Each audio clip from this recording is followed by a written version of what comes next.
할렐루야! 예, 예수님 부활하셨습니다. 아멘. 잘 보셨죠? 예수님 부활하셨습니다. 믿으십니까? 네, 제가 보니까 우리 아이들이 더 집중해서 보기보다도 우리 어른들이 더 집중해서 보시는 것 같은데, 어쨌든 여기 나타나 있는 귀한 영상을 통하여서도 분명히 볼 수 있겠지만, 더 중요한 것은 이 부활의 소식이 어디에 기록되어 있습니까? 어디에 기록되어 있어요? 지어낸 얘기가 아니라 어디에 기록되어 있습니까? 성경에 기록되어 있습니다. 이게 너무나도 우리에게 중요한 사실입니다. 자, 우리가 성경책은 참 작은 책입니다. 그렇죠? 이렇게 보면은 참 작다라고 말할 수 있을 것 같아요. 네. 왜냐하면 이제 다른 책들, 여러 가지 경전들, 불교의 경전들은 8만 대장경 이런 책도 있고, 또 유교에서는 사서 삼경 이런 거 우리가 참 어려운 책도 있고, 또 셰익스피어의 전집만 해도 수십 권에 달한다라고 하는데, 성경은 몇 권이에요? 66권이 아니라 한 권이잖아요. 일단 한 권입니다. 작은 책이지만 그러나 성경이 이렇게 인류 역사에 미친 영향력과 위대함은 어떤 책과도 비교할 수 없을 것입니다. 이 책 한 권 때문에 역사가 달라졌고 수많은 사람의 운명이 달라졌다, 우리는 분명히 잘 알고 있습니다. 그런데 왜 그럴까요? 바로 성경은 진짜이기 때문입니다. 바로 성경에 기록되어 있는 말씀, 그것은 거짓이 아니라 진실이기 때문입니다. 그리고 그 진실된 말씀에는 능력이 있고 생명이 있다라고 하는 것입니다. 왜 그런가? 바로 이 말씀은 누구의 말씀? 바로 하나님의 말씀이기 때문입니다. 그래서 성경을 우리가 이제 한 권이라고 하지만 크게는 몇 권이죠? 두 권. 어떻게 나눌 수 있습니까? 구약과 신약, 구약과 신약, 신약과 구약이라고 하는데요. 이 약자가 무슨 약자일까요? 어떤 친구들은 우리 성경이 통하여서 아픈 사람을 낫게 해주니까 이거는 옛날 약도 있고 또 새로운 버전의 약도 있다, 이렇게 생각할 수 있다. 그것도 틀린 말은 아닐 수는 있겠지만, 그러나 중요한 것은 약자가 뭐냐면 바로 약속, 약자입니다. 영어로 보면 테스타멘트라고 하는데요. 라틴어로 테스타멘툼이라고 하는 단어, 약속이라는 단어에서 출발을 해서, 그래서 이 약속, 그러니까 성경은 한마디로 약속의 책이다. 그래서 그러면 무엇을 약속하신 걸까? 수많은 예언의 말씀들을 약속하셨지만, 말씀을 통하여서 말씀하셨지만, 간단히 이야기하면은 구약에는 오실 예수님을 약속하셨고, 신약에는 오신 예수님, 그리고 다시 오실 예수님을 약속하셨다라고 하는 것으로 간단히 얘기할 수가 있는 것이죠. 자, 이 세 가지 약속 중에서 두 가지는 정말 이루셨죠? 무엇을 이루셨죠? 오실 예수님과 오신 예수님에 대하여서 이루셨고, 이제 한 가지 약속이 남았어요. 어떤 약속이죠? 다시 오실 예수님. 예수님 다시 오실까요? 다시 오실까요? 어떻게 확신할 수 있어요? 분명히 약속한 대로 이루셨거든요. 그러면 주님이 또 남은 약속도 이루실 줄 믿습니다.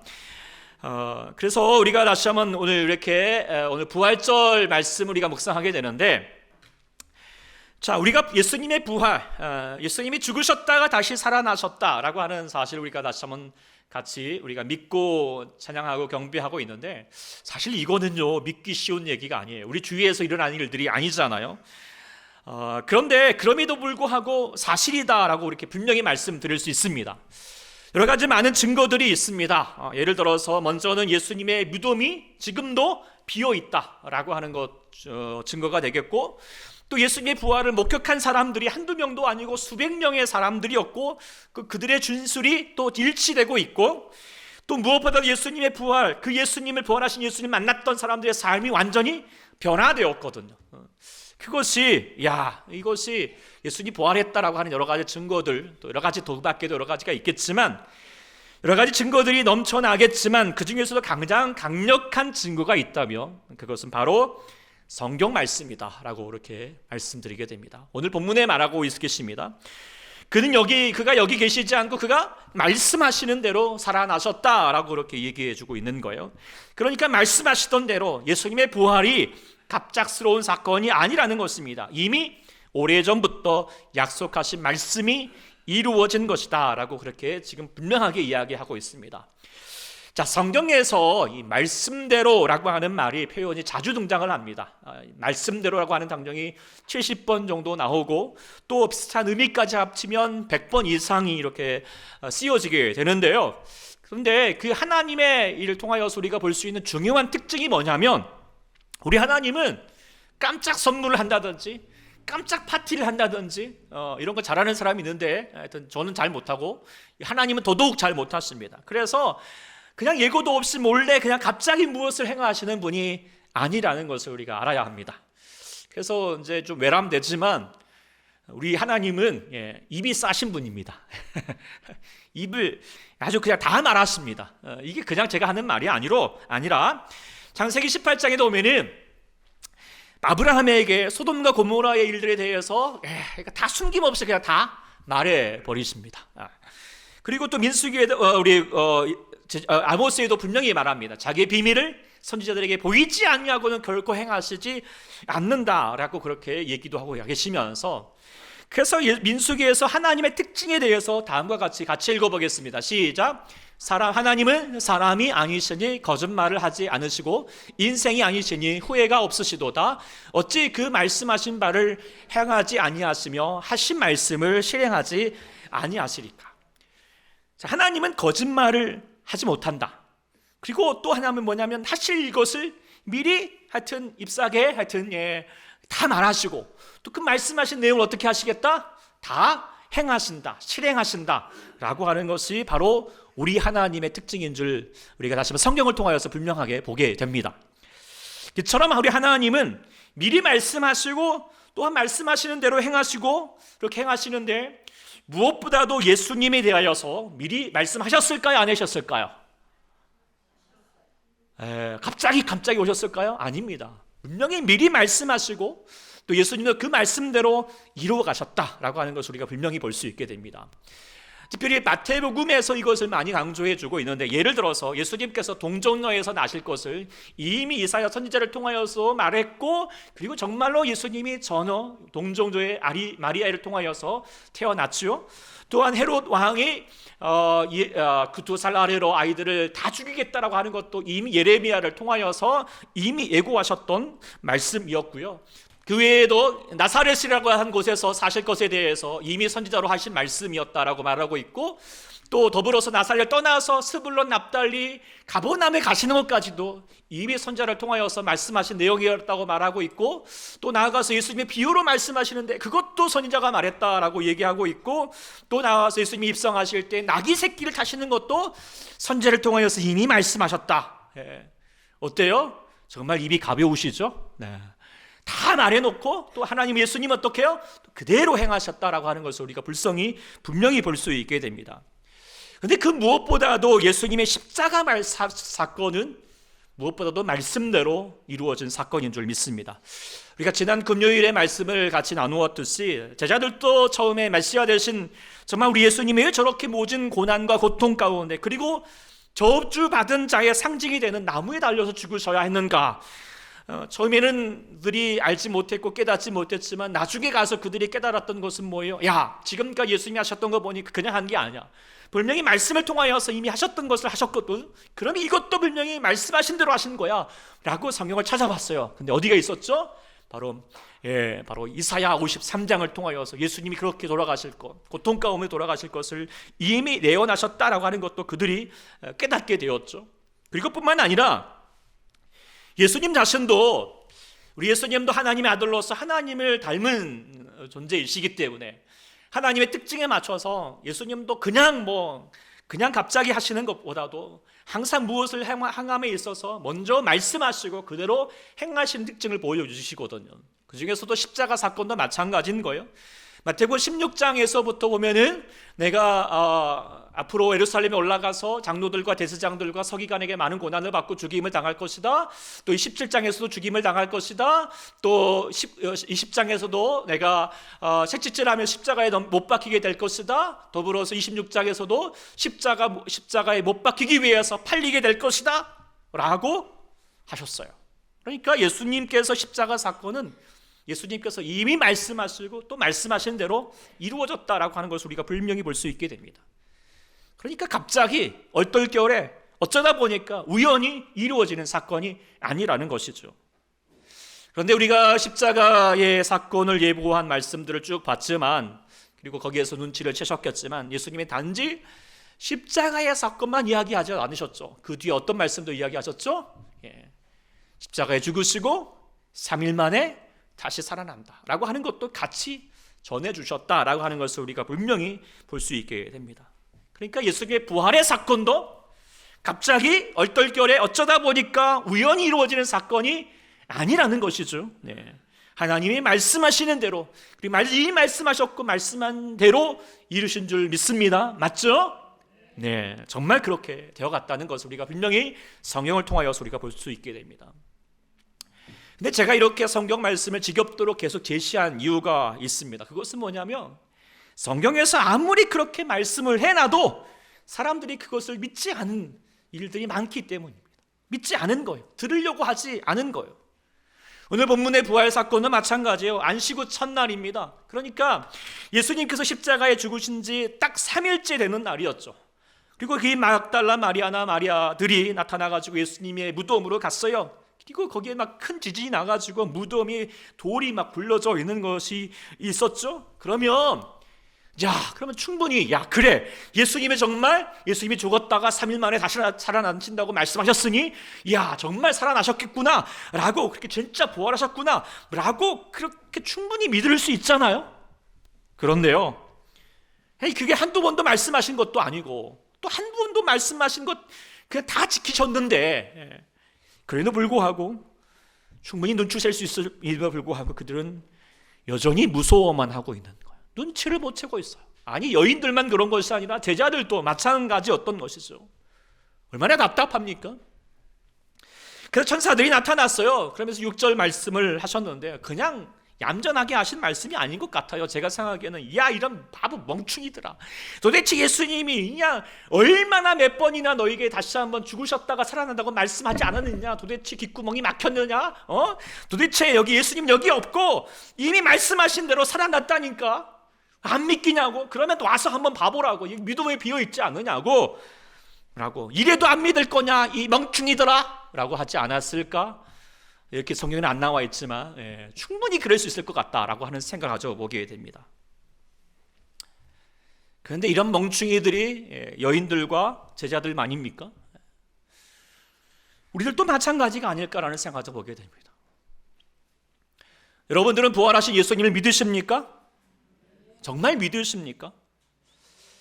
부활하신 증거들이 얼마나 참 많이 있겠지만, 그러나 무엇보다도 부활의 증거는 무엇보다 말씀입니다. 하나님이 말씀하셨고 예수님이 말씀하셨다면 그걸로 증거는 끝인 거예요. 왜냐하면 하나님이 말씀하시면, 예수님이 말씀하시면 반드시 하시는 분이기 때문에. 이 하나님의 말씀을 믿으십니까? 부활하셨음을 믿으십니까? 정말 여러분이 믿고 있는지 한번 좀 같이 함께 확인해 봤으면 좋겠다 생각합니다. 한번 다시 돌아보십시오. 내가 정말 믿고 있나? 우리가 부활하신 주님을 믿는다면 어떤 특징을 가질 수 있는 것인가? 첫 번째로는 예수님을 인격적으로 만나서 변화됩니다. 예수님 부활하셨어요. 다시 사셨어요. 그리고 그 부활하신 주님은 어떻게 해요? 지금도 우리 가운데 사신 줄 믿습니다. 함께 하시는 거예요. 왜요? 성경에서 분명히 부활하신 주님이 우리에게 말씀하셨어요. 내가 세상 끝날까지 너희와 항상 함께 있으리라. 아멘. 예수님께서 세상 끝날까지 여러분들과 함께 있겠다라고 말씀하셨습니다. 믿으십니까? 말씀하시면 지키실까요? 안 지키실까요? 지키실 거예요. 분명히 우리 가운데 함께 하시는 거예요. 그리고 수많은 사람들이 이것을 경험을 했어요. 그렇다면 우리가 그것을 믿는다면 우리는 무엇을 해야 될까요? 예수님 만나야죠. 예수님 만나야죠. 예수님 우리와 함께 하시겠다고 약속하시고 우리가 함께 하시고 지금도 계시는데 그냥 그거 무시하고 그냥 내 마음대로 그냥 예수님 팽개치고 살고 있다면 그것은요 믿는 게 아닐 것입니다. 분명히 예수님은 우리와 함께 하십니다. 수많은 사람들이 예수님을 지금도 인격적으로 만나고 있습니다. 나에게 말씀하시는 예수님, 나의 속사정을 다 아시고 한없는 위로를 주시고 삶이 어찌 될지 몰라서 두려워하고 있을 때 조용히 다가와서 손 내밀어 주시고 용기를 주시고 삶의 방향을 알지 못하여서 두려워하고 있을 때, 때로는 우리 가운데서 누구도 감당하지 못할 시험과 아픔과 질병과 삶의 문제가 있을 때 주님 우리 가운데 오셔서 함께 하셔서 우리를 고치시고 치유하시고 회복시키는 역사가 있는 줄 믿습니다. 그것이 바로 저뿐만 아니라 우리 수많은 예수님을 만난 사람들이 경험했던 바라고 하는 것입니다. 그렇게 예수님을 만난 사람들은 한결같이 그렇게 만나기만 하면 어떻게 변화받는 거예요. 달라지는 거예요. 인생이 완전 달라집니다. 여인들도 마찬가지고 예수님의 제자들도 마찬가지였죠. 그렇게 두려움 속에서 그냥 빈집 밖에 나가지도 못하고 그냥 생쥐마냥 숨어서 있었지만 부활하신 주님을 만나고 나서는 거리로 나가지고 그냥 삶을 다하여서 목숨 각오하고 예수님 살아계시다고 그렇게 전하였습니다. 이들이 이렇게 변화된 것은 부활의 역사와 성령의 임재 아니고서는 결코 설명할 길이 없습니다. 다메섹 도상에서의 사도 바울이 예수님을 부활하신 주님을 만나고 나서 예수님을 만나기 전에 비포와 애프터는 완전히 달라집니다.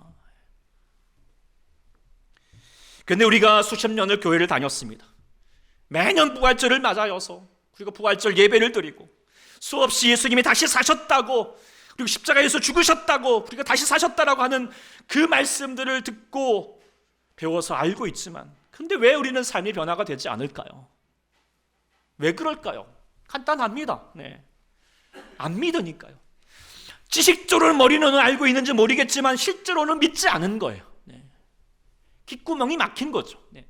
수십 번 들어도요 소용이 없는 거예요. 그래서 여전히 제자들과 여인들처럼 삶의 문제들 앞에서 두려움과 걱정, 근심으로 살아가는 거예요. 어떻게 내가 살아야 될까? 사랑하는 주의 성도 여러분, 우리 주님은 살아계십니다. 살아계십니다. 살아계신 주 나의 참된 소망, 걱정, 근심 어떻게 해요? 전혀 없습니다. 왜냐하면 사랑의 주님이 우리와 함께 하시기 때문에 내 삶의 모든 기쁨이 늘 충만하네. 할렐루야. 그래서 주님 이 부활의 믿음을 가지면서 주님을 만나서 여러분을 인격적으로 늘 만나시고 찾으시고 구하시고 주님 오늘 또 나를 만져주십시오. 나와 함께 해주십시오. 붙들고 나아가면 여러분의 삶의 근심 걱정 다 사라지고 주님의 부활의 기쁨으로 함께 하실 줄 믿습니다. 두 번째 부활에 예수님을 믿는다면 어떠한 일이 있게 되는가? 그것은 바로 나도 부활한다라고 하는 소망을 가지게 된다는 것입니다. 고린도전서에 분명히 말하기를 그러나 예수 그리스도께서 죽은 자 가운데서 다시 살아나서 잠자는 자들의 첫 열매가 되셨다. 이게 무슨 말입니까? 예수님께서 부활하셨지만 예수님의 부활로 끝나는 것이 아니라 뭐예요? 우리도 예수님 믿는 사람들이라면 우리들도 나도 다시 부활한다, 다시 산다 라고 하는 말씀입니다. 이것이 우리의 삶의 소망이요 능력입니다. 그런데 만일에 우리가 부활이 없어요, 다시 사는 것 없어요, 예수님만 사시고 끝났죠, 그렇게 말하고 우리는 그저 일상에서 살다 가는 거죠 라고 말한다면 정말 우리는 불쌍한 사람이다 라고 그렇게까지 얘기하고 있죠. 불쌍하십니까? 정말 없으면 저도 억울할 것 같아요. 저 정말 나중에 엄청 따질 겁니다. 그러나요 우리는 믿습니다. 할렐루야. 우리는 예수님과 더불어서 함께 다시 살아갈 줄 믿습니다. 그래서 사도 바울이 정말 믿기 때문에 역설적으로 말하는 거잖아요. 우리 불쌍한 자가 아니라고, 우리는 정말로 귀한 인생을 사는 거라고. 예수님이 분명히 말씀하셨습니다. 같이 읽어봅시다. 시작. 예수께서 이르시되 나는 부활이요 생명이니 나를 믿는 자는 죽어도 살겠고 무릇 살아서 나를 믿는 자는 영원히 죽지 아니하리니 이것을 내가 믿. 여러분 믿으십니까? 여러분 예수를 믿는 자는 죽어도 살겠고 무릇 살아서 나를 믿는 자는 어떻게 된다고요? 영원히 죽지 아니하리라. 다시 한번 영원히 죽지 아니하리라. 할렐루야. 이 믿음을 가질 수 있기를 소망합니다. 캘리포니아에 제임스 배트포드라고 하는 박사가 있는데요. 이분이 간암이 걸렸어요. 죽을 때가 되어가지고 그 1967년 1월 12일 날에 자신을 냉동시킨 거예요. 그리고 이제 의학이 발달할 때 정말 간암을 치료할 수 있을 때 자신을 좀 냉동 상태에서 해동시켜가지고 깨워서 다시 그 병을 좀 고쳐달라고. 그러면서 지불한 돈이 4,200만 불. 그러니까 그때 돈으로도 500억 원. 뭐 지금은 엄청나겠죠. 그렇게 뭐 하는 사람, 이 사람뿐만 아니라 지금도 12그 시체 이상이 이렇게 냉동돼 있다라고 합니다. 지금도 아직도 못 깨어났어요. 근데 정말 과학이 발달을 하여서 이들을 해동시켜가지고 정말 또 산채로 일어나게 해서 간암을 고친다 하여도 얼마나 더 살까요? 몇 년 더 살고 다시 죽을 수밖에 없는 인생입니다. 그런데 우리는 어떻습니까? 네. 우리는요, 몇십 년 더 사는 것이 아니라 영원히 사게 되는 줄 믿습니다. 그래서 우리는요, 돈 벌었어요. 500억이 아니라요. 우리 돈 번 인생들이에요. 우리는 정말 무엇보다 귀한 여러분의 생명을, 정말 영원한 생명을 얻게 되었다는 거, 그 얼마나 감사합니까? 할렐루야. 그 은혜로 사는 것이죠. 부활을 믿는다는 것을, 그리고 부활의 소망을 우리 가운데 하는 것은 엄청난 거예요. 이 부활이 우리 가운데 전해지기까지 성경은요, 수많은 약속이 이루어졌어요. 그리고 예수님은, 그리고 하나님은 그 열심을 가지고 그 약속들을 다 지켜내셨어요. 수많은 역경이 있었고 인간의 모든 저항이 있었지만 약속을 다 지켜내셨어요. 우리 가운데 어떤 소식을 전해주기 위해서 예수님이 부활하시고, 그리고 너희들도 다시 살 것이다. 할렐루야. 그리고 영원한 생명을 주실 것이다. 그 약속을 이루시기 위해서 수많은 성령의 약속들이 우리 가운데 전해졌고 지켜졌다는 것을 우리가 믿어야 할 것입니다. 그래서 우리가 때로는 믿을 수는 없겠지만, 부활이 어떻게 가능할까라고 의심이 가질 수도 있겠지만, 그러나 우리는 여러 가지 역사적인 증거가 있고, 무엇보다도 주님의 확실한 말씀 증거는 바로 성경인 줄 믿습니다. 하나님께서 말씀하셨고 예수님께서 계속 반복하여 말씀하셨다면 이보다도 확실한 증거는 없는 것입니다. 이제 성경의 모든 역사가 다, 약속이 다 이루어졌고 오직 한 가지 약속 남았다고 그랬습니다. 뭐가 남았죠? 다시 오신다. 그리고 예수님은 다시 오실 때 너희들도, 우리도, 나도 어떻게 될 것이다? 부활할 것이다. 다시 사실 것이다. 믿으십니까? 믿으십니까? 이렇게 해도 못 믿겠다면 정 방법이 없습니다. 정말.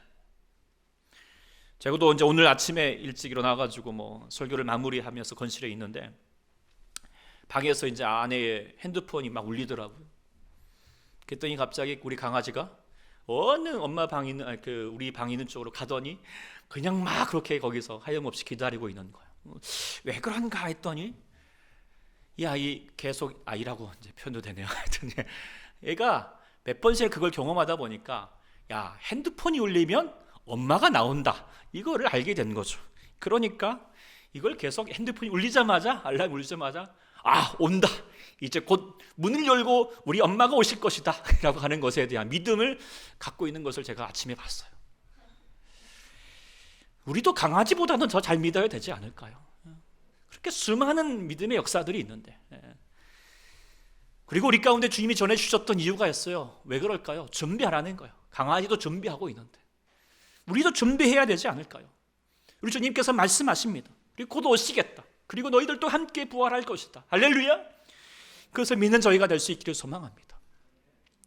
스페인에 가면은 지브롤터라고 하는 해안 끝에 작은 팻말 하나가 세워져 있는데, 그 팻말의 내용은 뭐냐면 논 플러스